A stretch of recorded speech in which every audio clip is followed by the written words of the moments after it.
We have a system that intentionally promotes accelerated consumption of inferior goods so that the 1% can benefit from so-called economic growth.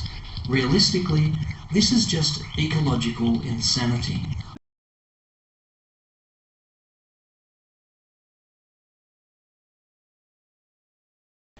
In our money-based society, products must break down, fail, and expire within a certain amount of time. This is because cyclical consumption is the main driver of our so-called economy. The idea of purposefully making things weak and inferior is called planned obsolescence. And almost all corporations in existence follow the planned obsolescence guidelines.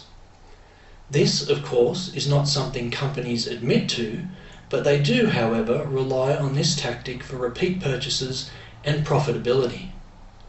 Take a look at the sea of landfills now spreading across the world, and you'll see the devastating negative impacts of planned obsolescence.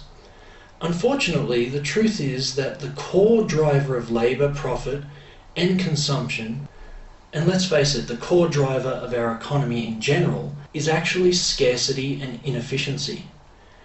You see, the better and long-lasting a product is, the worse it is for industry. So where did this planned obsolescence idea come from in the first place? Well, in 1932, industrialist Bernard London put out a pamphlet entitled "Ending the Depression Through Planned Obsolescence."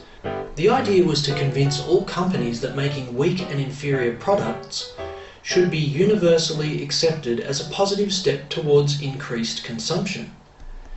This, unfortunately, was the trap that all humanity fell into. Creating jobs for the sake of jobs.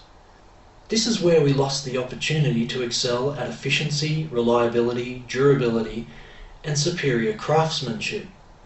Of course, these phrases are all still in use today, but more as lies to get you to hand over your money again and again. Since 1932, this planned obsolescence strategy has been introduced to pretty much all industries.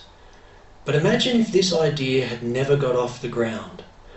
I'm sure that our technological efficiency would be astounding compared to where we are today.